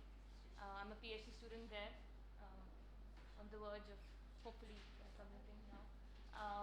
So the paper, as like this paper has undergone in terms of revisions. Okay, thank you. So majorly theoretical revisions in the theoretical section, which probably are not present in the paper that you have, but I'll just make you go through them. So this paper deals with the impact of rainfall shocks on gender wage gap in the agricultural labor markets of rural India. So it's a very specific question. It's on which analyzes gender disparities rather than absolute outcomes. So most studies which deal with gender wage gap either in India or international context usually look at the proportion of wage gap which can either be explained by the differences between males and female characteristics or by the differences in market institutions. Or these papers look at how these gender wage gaps evolve over time and how they can be explained by changing labor market outcomes and policies in any individual country. There is, however, relatively scarce literature on cyclical nature of these wage gaps in terms of how these wage gaps respond to a tight labor market situation or a more buoyant labor market situation, which may be due to a recession or due to a general downturn in the economy. So the few studies that exist are in the developed countries, in the urban labor market context. So a few of these studies find that during periods of downturns, the female wage falls more than that of male wage, and they attribute this to greater discrimination, perhaps, is one of the conjectures. A few other papers also find that the periods of recessions that they look at, the relative female wage actually increases rather than falling as compared to the male wage, and they attribute this to the differences in contraction of labor demand. So perhaps the demand fell more in sectors which were male dominated, and hence this consequence of a greater relative female wage in times of these recessions which they specifically looked at. So there is mixed evidence about how these wage gaps respond to these cyclical situations. The context of this paper is the agriculture sector in rural India, largely because it is still a primary employer in the rural sector, and about from the total female labor force participation in India, 75% is still included in the agriculture sector. So a primary employer, and especially for women, and hence the focus of this paper. And And just to show you how the gender wage gap varies. So this table shows you the female wage, daily wage rate as a proportion of daily male wage rate across states in India. So these are the states that we consider, the major states which exclude the hilly areas, etc. In the paper, and we show it for the years of analysis in our data. So it roughly hovers between 70 to 75% across all these years, and female wage rate is always less than that of male daily wage rates across states. Um, so the shock. They would do the same work or not. Sorry. We're not sure if they do the same work or not. We can see that from the data in terms of what activity they are employed in. But this in another paper of mine, I show that this wage gap persists even within activity.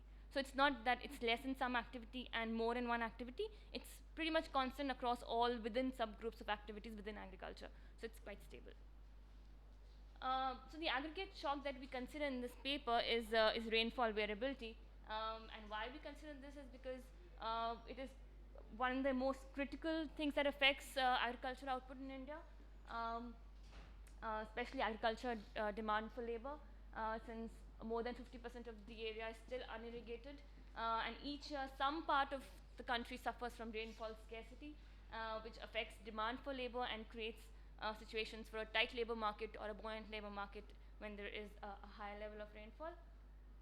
So the existing literature on rainfall shocks and labor markets. So there are a few papers in the Indian context and for other developing countries. So these papers do not examine any heterogeneity in the impact by gender.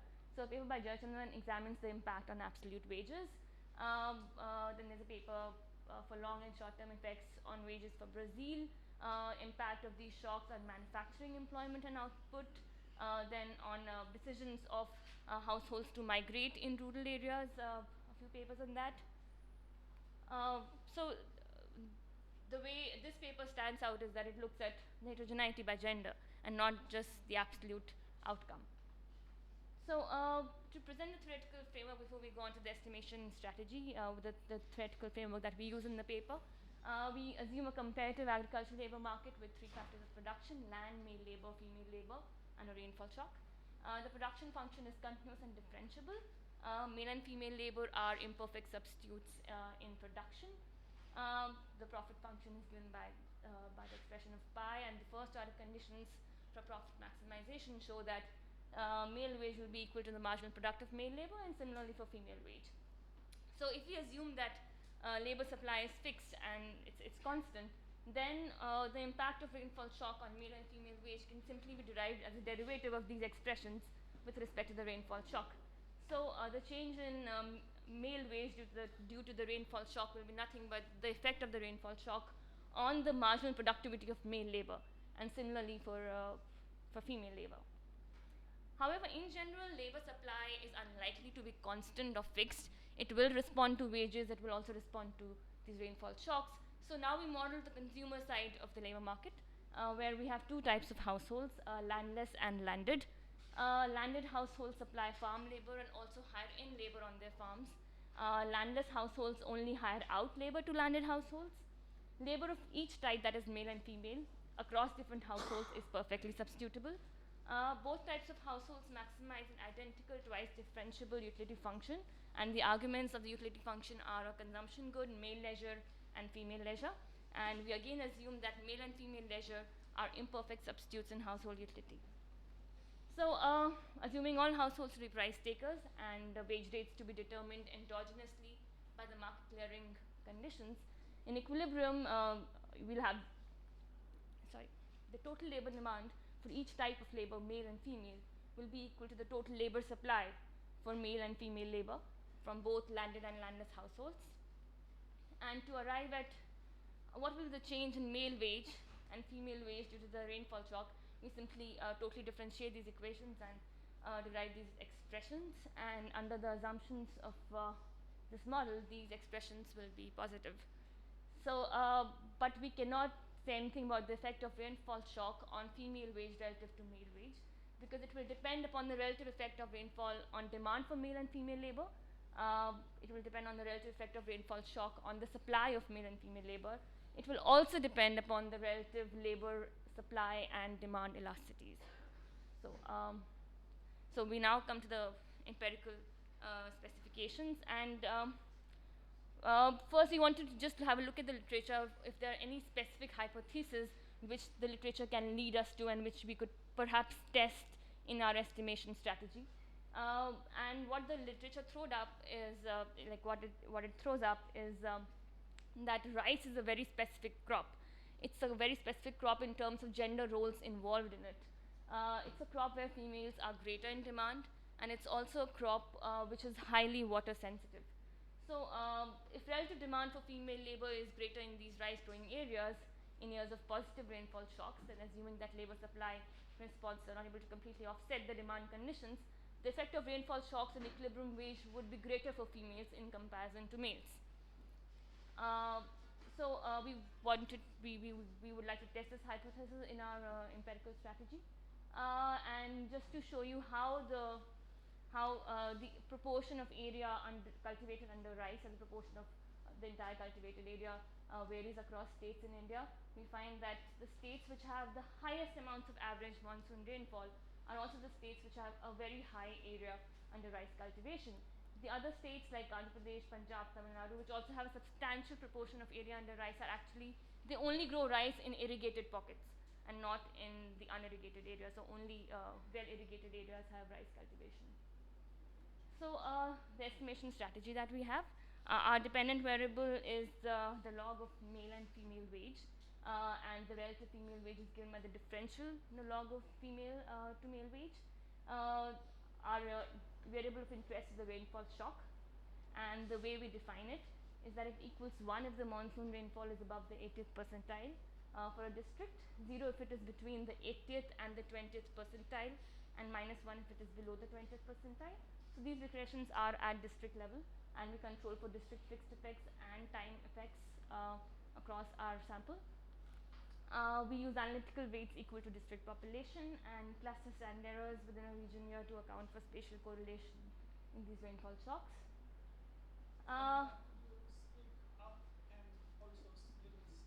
Okay, sorry. Loudly? In the mic. Okay. Okay. Please stop me if I'm still not able, if I'm still not audible. So, yeah, so this specification, we consider the impact of the rainfall shock on the relative female wage. Our dependent variable is the log of female to male wage ratio. And as I said before, the rainfall shock measures, it's a kind of a dummy variable equal to 1 if it's above the 80th percentile for a district, 0 if it's between the 80th and the 20th percentile, and minus 1 if it is below the 20th percentile. So now we consider the specification in which we would like to consider heterogeneity in the effect of this rainfall shock in these rice growing areas, as the literature tends to suggest. In this specification, the gamma 1 prime would give the differential impact on relative female wage in the rain-fed rice growing areas relative to the other areas, and how we define our rice cultivation. So the first definition is at the state level. So for a district, it equals to 1 if it belongs to a state in which at least 50% area is under cultivation of rice. The second definition is at district level, in which we have the proportion of area under rice production in a district multiplied by the proportion of state level area which is unirrigated under rice cultivation. So this is because at district level there are a lot of missing observations for irrigated area crop wise. So we have this variable at the state level. The data that we use. So I think I should elaborate that more in the context of this audience. There's just one slide. So we use data from the National Sample Surveys of India. These are cross-sectional surveys, but they are representative for the population for each year. We use 4 waves of these surveys in 1993, 1999, 2004, and 2007. So these cover all states, all districts of India, but we restrict our analysis to the major states and also exclude the hilly areas where rainfall variability and measurement is a problem. For our rainfall data, we use the gray data set from the University of Delaware. So this data set gives you the rainfall, average rainfall for each grid point. And to arrive at the average rainfall for each district, we just take an average over all the grid points that lie within a district for this particular data set. And we arrive at the average rainfall for each month. And then just sum that up for the period of the monsoon in India from June to September, and then take the deviations from there. For the yield data, we take the data from the Ministry of Agriculture. For other controls, we take the data from the censuses of 1991 2001, and we include all districts which have male and female wage observations in our analysis. So coming to what the results look like. So in panel A, we show the effect of the rainfall shock on the female wage and on the male wage. And the last column shows it on the relative female wage, that is the wage ratio. So overall, we find that the rainfall shock has a significant positive effect on both male and female wage, but not on the relative female wage. In panel B, we consider the heterogeneity in the effect of rainfall shock by the rice growing areas. And now what we find is that in the third and the fourth column, there is a significant and positive effect of this interaction on the relative female wage.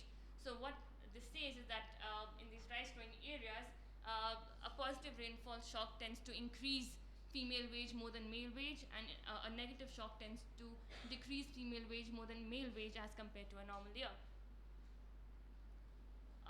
We further allow for other controls and interact them with the rain shock variable.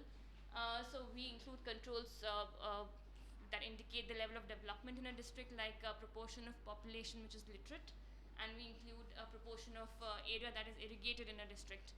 And what we find is that in terms of absolute, so these variables only have an effect in absolute terms and not on the relative female wage. But it's interesting to look at how they affect the absolute wage itself.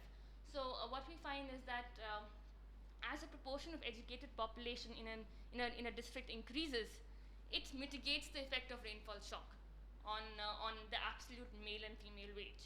So the variability is reduced when there's a highly educated population, and we expect that because there would be greater access to non-farm employment opportunities in these districts which are more developed. So because they have access to these more non-farm employment opportunities, it reduces their vulnerability in terms of how their wages become variable to these external shocks like rainfall. The second variable is the proportion of area under irrigation. Now, here what the interaction seems to suggest is that as the proportion of area which is irrigated increases, your absolute effect on male and female wage actually tends to increase because of the rainfall shock. Now, why would you expect this, or why would this happen? As I said before, in our theoretical framework, we either have demand side or supply side factors. So from the demand side, if there are riskier cultivation strategies being practiced in these irrigated areas, that will lead to greater variability.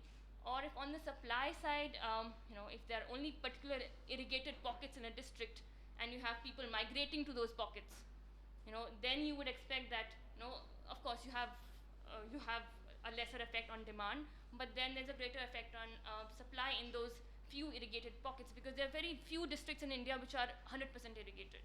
There are mostly, like more than 90% of the areas have less than 60% irrigation. So this could be because of these supply, like greater supply going to those concentrated pockets, that we could expect this result. So but our primary variable of interest was the rainfall shock interacted with rice. Let me come back to that now. So to further check the robustness of our results, we control for a host of other development indicators and interact them with the rainfall shock, just to check that our coefficient of interest, that is the rainfall shock interacted with rice on the relative female wage, doesn't change. We also undertake an instrumental variable estimation, in which we instrument the rice cultivation variable with the average monsoon rainfall in a state. We also use the district level definition of rice cultivation, as I said before, and we also undertake the estimation at individual level. Should I present the results, or should I just 2 minutes? So I should just skip over them. Okay. So coming to the possible mechanism. Now this is what I find that what I would like to really be the focus of the paper is that we have found that rainfall shock interacted with rice, it tends to affect relative female wage more than male wage. But what is the mechanism that's really leading to this? So as I said before, under the theoretical framework, both demand side behavior and supply side behavior could be driving this result. So demand side behavior would drive this result if the effect of the rainfall shock on female demand is more than that of male labor demand. And the demand side elasticities are such that the sum of the own and cross price elasticity for female labor is more than that for male labor. Similarly, on the supply side, if the relative shifts are such that it's a greater shift for female labor than male labor, and elasticities are such that the own and cross price elasticity, some of them for female labor is less than that of male labor, that we would find a greater effect of the rainfall shock on relative female wage. So we would like to differentiate between these two mechanisms, and the documented evidence points at the demand side behavior affecting these. So it suggests that yields of other crops do not fall while the yield of rice crop is lower in these rain-fed rice growing areas, and this can result in a shift in cropping pattern from rice to other crops. Second, the change in crop establishment method of rice from transplanting to broadcasting in years of low rainfall itself could lead to lesser demand for female labor and also produce lower rice yields. So to verify this empirically, what we do is that we simply estimate the effect of the rainfall shocks and the heterogeneity in this impact on the yield of rice and on the yield of other major crops.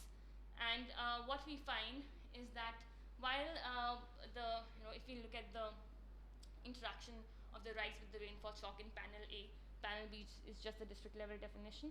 So of rice, we find that in these rice growing areas, the effect of the rainfall shock on rice is positive. It's given by 0.08 plus 0.02, which is 10%. Whereas for wheat, bajra, gram, maize, the interaction is negative, and when we take the sums, it actually goes to 0. So the effect of rice yield in these rain-fed rice growing areas is larger than on the yield of other crops.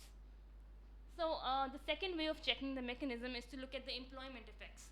So there's some evidence that we've seen for the demand side effects, but could it also be that differential supply side behavior is also driving this relative female wage that we see with respect to the rainfall shock in these areas? So just to show you graphically, in a two-dimensional setup where so here the male labor demand and supply is only a function of own wage, and similarly for females. So on the supply side, if the labor supply elasticities differ in a manner that the female labor supply elasticity is lower than that for male, then when there's a demand shift, what happens is that there is a greater effect on relative female wage. But the female to male labor employment actually falls when there's a positive shock.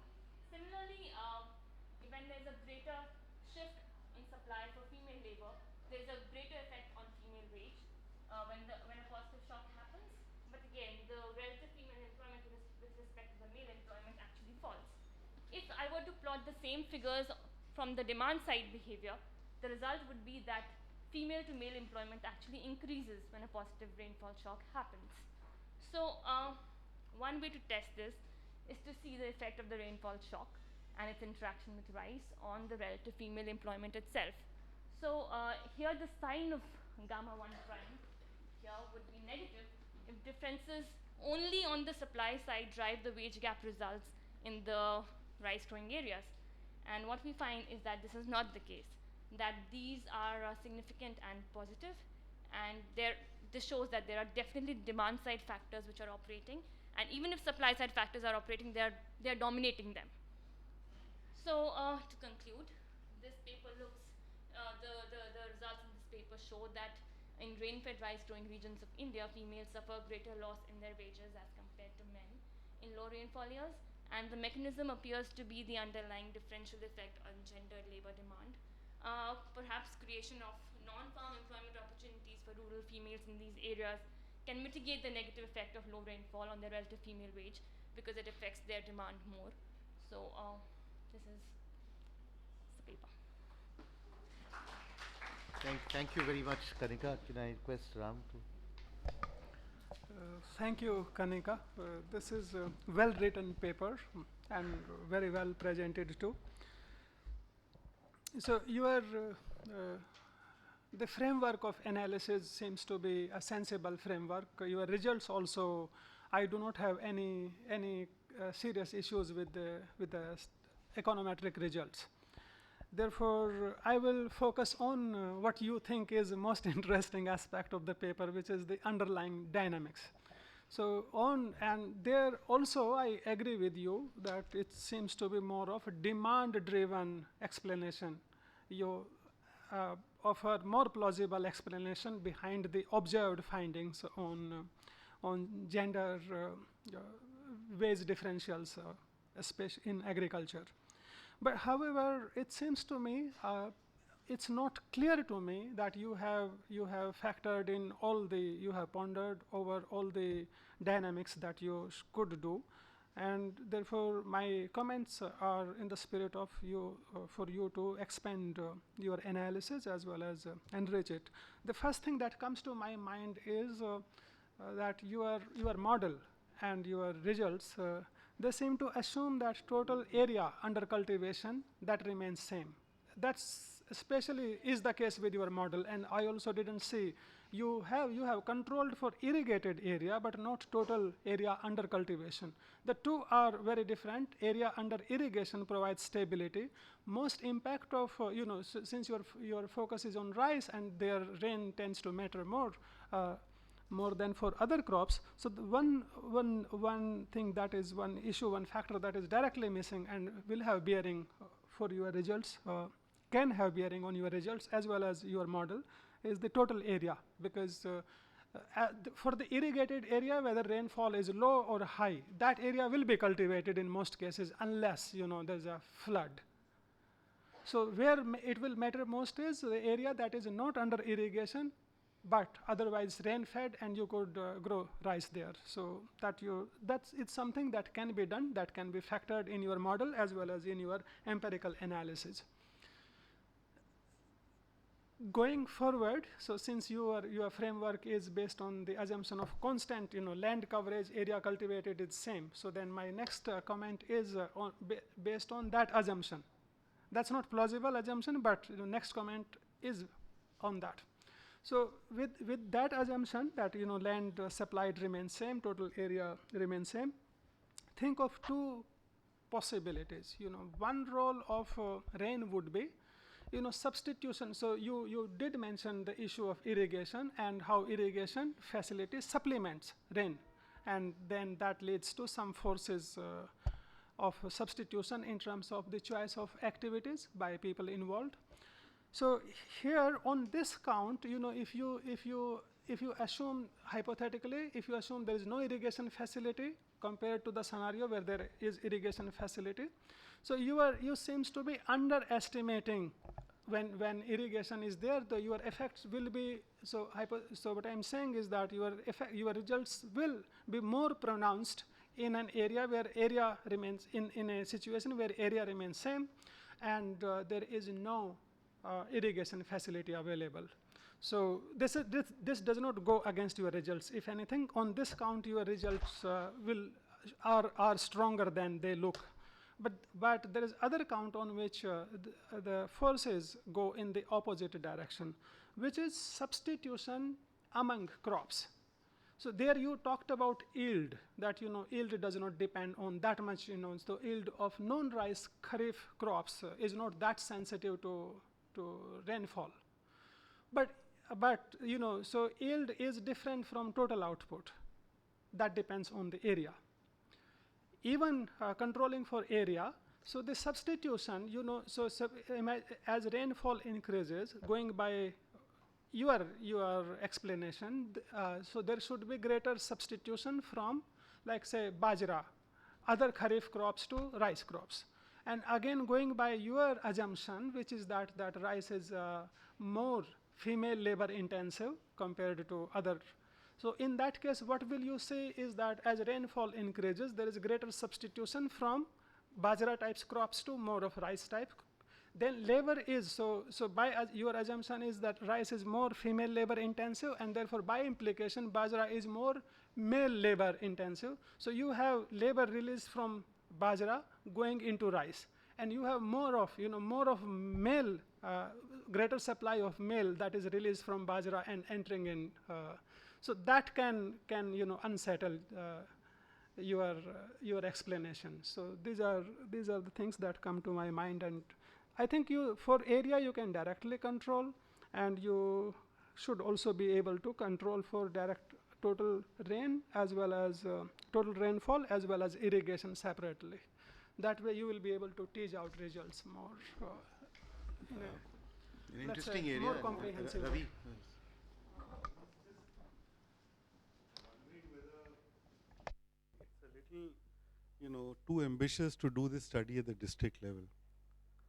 Because particularly for a study which involves female labor and female wages, although you take districts where there is some observation, or you say one observation, but that is obviously not enough to do a district level study of wage movement. So no, 1 or 2 means the error, sampling error involved even in looking at agricultural wages would be very high. And I don't see the requirement of doing such a study, frankly, at below the NSS region level, because most of the effects that you're hoping to capture, you can also capture by a study at the NSS region level. Enough observations will be there. So that is something which you may be able to consider. The other issue is that actually rainfall shocks. How do you define a rainfall shock which matters to employment? Does every rainfall, how do you, not every rainfall variability affects, employment in rice production. So how do you define rainfall how do you define a rainfall shock? That is, I think, also a significant issue when you look. The third, I think, major issue is I'm not very sure what kind of employment you're looking at. Are you looking at total female employment in agriculture? What is your employment variable that you're looking at? Empirically, you can use the NSS, because the NSS also gives you operation level employment data. So empirically, since you have season and employment data available to you, so you can actually try to isolate the amount of employment that is roughly corresponds to the seasons in which paddy is grown. And in the main, like transplanting is a specific operation defined in the NSS, and you know the amount of labor that is there. The reason why I'm saying is that total employment in agriculture labor is obviously confounded by a number of factors. And we know that total employment, even both self-employment and wage labor in employment has been subject to broader macro trends, particularly post 99,000. So you have a tendency both for casual labor as well as self-employment of female labor to decline for a whole set of other reasons. Now, if you are focusing only on paddy and rice and rainfall effects, then you can isolate this further by looking at operation-specific, rice-specific employment, then focusing on total employment. Thank you, Ravi. Any specific questions? We require to give at least 2-3 minutes for the presenters to respond. So can we just have the round of responses? Just to add to what Ram and Ravi, I would also like you to respond to the possibility of doing this study not at the district level but across some major states. For instance, yes, Punjab and Haryana, for instance, would not have any impact on rainfall shocks. Similarly, there would be no crop substitution in Bengal and Odisha. There is no second crop at all. So, if you could, there could be some parts of Maharashtra and all that where they could grow from rice to cotton, but across several of the rice growing states, northeast, for instance, there is no second crop. Even theoretically there's no seed available on the ground for them to substitute. So it's either rice or nothing. A very small related question to this. Again, on the unit of analysis, whether district or something else. People who do the index insurance, even in India, they look at data, the issue of the basis risk. So their farmers at the farm level, their experience is different from the regional or district level. Okay, So district level, maybe average rainfall is good, but individual farmers were affected badly. There's a basis risk. So the issue is a farmer can have a bad crop, and if the price of the grain doesn't change because the no macro shock, so to speak, therefore the yield of the productivity of the worker is not high because the production isn't there. But the rice price hasn't changed, so the wage wouldn't change, wage rate. But the amount of work they get done, the productivity is low. So the female employment, the wage rate will go down. Is the price of the rice times the marginal product. Marginal product has gone down, but the price hasn't changed.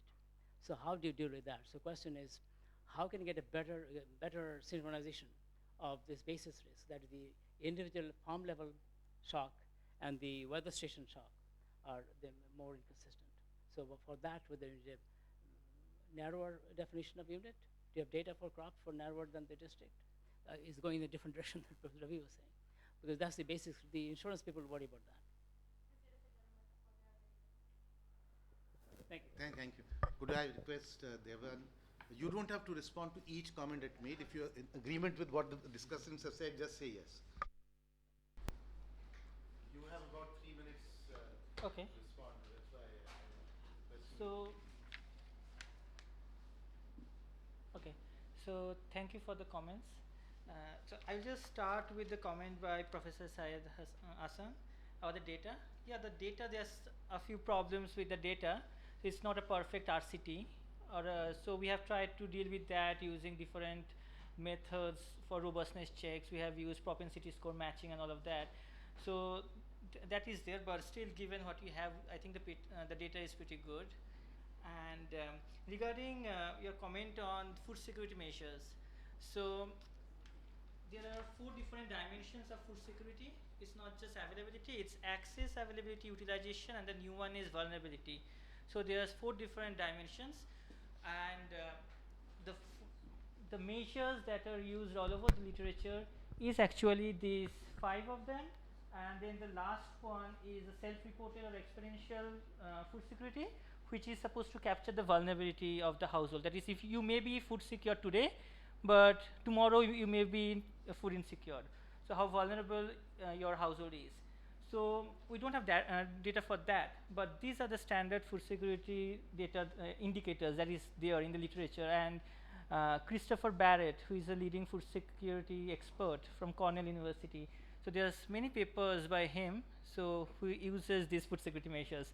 And yes, and so that is. No, but these are the standard food security measures, because you said that these are not food security measures. So these are the food security measures that is there in the literature, and there's about 50 to 75 papers on that. Okay, so coming back to what Rohit has to say, so about your comments. So what we are trying to do in our paper is the research question over here is very straightforward. We want to see the effect of participation in microcredit programs on food security. So all we are focusing on is microcredit and food security. So I am aware to some extent about the cash transfer and the food stamps, and so as an extension of this project, we are currently doing another project in Uttar Pradesh, which is like a RCT using cash transfer and food stamps and microcredit to see how it differs from each other. So we are not focusing on cash transfer over here. So just microcredit loans and how it affects your food security indicators. So that is one of them. And regarding, yes, about your summary statistics. So those are summary statistics, and you're right. So participation status, as you will see, is defined as the participation status of the households as of today. Okay, and because it's over 8 years, there's too much dynamics going on over the next 8 years. So some people are entering, some people are going out, then they're just going out and coming back again. So what you are expecting from the summary statistics, you will get exactly that if you just focus on the 1,000 control group households and the 1,000 continuing participants. That is, who were participants in the first round and they were participants in the 4th round, so they did not leave. So if we see only them, then we have what you expect. So because over here participants will include all kind of participants. So the occasional participants and the drifters, then the newcomers, leavers. So that's where we have those. Wouldn't it matter for the other side as well? I mean, then the non-participants would have exactly the opposite, the mirror image. Yes, it is. In which case the bias Yeah, so the summary statistics, as you say, so there's some problem with the summary statistics, but we just put it over there because those are raw summary statistics, and then we have the empirical analysis, which gives us a more proper results with fixed effects for everything and controls, different controls. So the last comment I want to answer is the regression results over here. Okay, so you had a question with this, right? So the food poverty, the hardcore food poverty is, it's one if your calorie consumption is less than 1805 kilocalories. Okay, so over here we see that for lower level it's actually is effective. For the higher levels it's not effective. Okay, and this group of individuals or households are from rural Bangladesh. So if we go back to this over here, these are lower, these are the lower end of the distribution. So we see dietary diversity is not effective. So it's very, you said it's contradictory, but actually it's not. So at the lower end of the distribution, you are focusing on calorie increase and not on diet quality. So you have an effect on your calorie increase, which is the minus sign for food poverty, and no effect over here. So yeah. So so this is we are trying to say that as we have in the calorie income curve literature, that it's non-linear, it's increasing and then it becomes flat. So what we see over here is something similar. That is, initially you are focusing on calories, not on quality of the diet, but then you shift from say calories to more diet quality. But we are not showing that over here because the sample is just for rural households. So we say there's possibility. So that's it.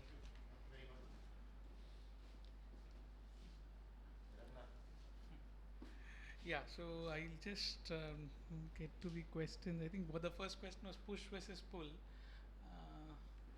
Yeah, we don't intend to answer it perfectly, but we just did some basic analysis in the sense to look at employability, wage structure, and profitability across different industries. So what we found out was, like, we just took this thing like casual wage, the ratio of casual wage to agricultural labor wage, and we calculated it for total non-farm as a whole, and then also for each of these industries. And just as a simple indicative thing, what we did was we looked at when these sectors had a very high casual jobs, was it because these casual wage upon agricultural wage ratio was very high. What we find is it's almost like reverse. So wherever the jobs have been created, there this ratio is quite less. So it seems to indicate that it's more of a say where they're going towards it as a last resort, not as something where it is attractive. But here again the caveat is there could be because of those entry barriers, which again I speak, which could be because of human capital, financial capital, and caste. Largely these are three things which we have in mind when we refer to entry barriers. This is one thing. The other thing, on the high Gini of agriculture, there are 2-3 reasons which I could think of. One is, if you look at the employment created, so or number of households which had employment in non-farm, it was very high, like it was 55%. So the zero non-farm incomes were very across lower number of households. Like it was not very high compared when we look at it, say, in some previous years. But farming also, given because of the marginalization, I believe there would be some 30% who were landless. So there would be some say 70% households with 30% households with zero agri income as well. So it's not like everybody is earning in agriculture and not many are earning in this one. The other reason I could think is also that there around 9% of the sample had negative incomes in farming, which was not so. No other source will have negative incomes because they had incurred a cost which was higher than this. So that could be for example, when we did a state-wise Gini, it came more than one for some states because of these negative incomes. So if we had checked without having negative incomes, then we could find the reason of high Gini. The other question on why agriculture is contributing so much more than this, I think I don't know, that was largely due to high Gini that is there, because if you look at non-farm and this, in terms of share, non-farm is higher. In terms of Gini correlation also it is higher, but I think high Gini is the main reason why this is contributing more to inequality. So this again goes back to the negative incomes, and maybe we'll just test what happens if we ignore the negative incomes or if we take gross incomes instead of net incomes. So that's something which we need to explore. Um, and there was a question on linkage with urban incomes. Yeah, we did have remittances. We had put it as other income, but again, yeah, that linkage that doesn't fully ensure linkages. There are few other ways we should be thinking about doing those linkages. At this stage, this paper does not address that. Um, and the entry barriers and social indicators, there are 2-3 ways which we have thought about going. One is probably we could think of decomposition within groups and between groups, and then look at like a Thiel decomposition, and then see whether for each of these incomes, the within groups, what is the contribution of between groups for each of these incomes, and say, okay, if a particular income. The other thing is we should be looking at dynamics, which we should be able to get with the second data around this time. And on the policy thing, we do not intend to say that whether agriculture is a better one for equitable growth or non-farm sector. All we try to say here is that self-employment, which could have been more equitable, is not so, is not doing so. Only casual labor is the part where the poorer households are earning income. The self-employment is not like seemingly a equitable source. So there are ways in which that is the only thing which could be made more equitable, easier than regular salaries. That is what we intend to say. We do not intend to say whether agriculture would be, there could be ways of doing it, but self-employment was seen as something that could be more equitable, but that is not doing so. So that is what we say from this paper on the policy, or we do not say much on the other issues. Yeah, that's about it. There are other issues on the way incomes are defined itself, so those things we will discuss later. Yeah.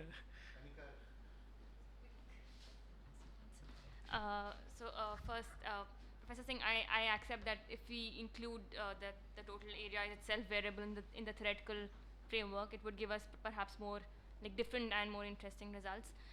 But just to clarify, the rice cultivated area that we use is actually an average over 10 years. So that doesn't vary over time. So it's just to indicate whether a particular area grows on an average a lot of rice. That doesn't vary because that would create endogeneity problems for each year. Not vary with rainfall, Yes, right? yes, yes. You are not also looking at average rainfall. Yes, I agree with that. But just that the exogeneity of the variable, that's what is like the reason why we considered that. And total rainfall, of course, that itself affects, you know. Then on the point of why taking the NSS at the district level, of course, this analysis could also be done at the region level, where you would have, but just that the region becomes more broader in terms of, again, the shocks then become like more dispersed in the sense that one particular area of the region might have suffered a shortfall, the other, because it becomes a geographically bigger area. And why we still thought that taking a district makes sense is because the measurement area, like the measurement error on the dependent variable, if it's random with respect to the variable that we're considering in this case, which is the rainfall shock,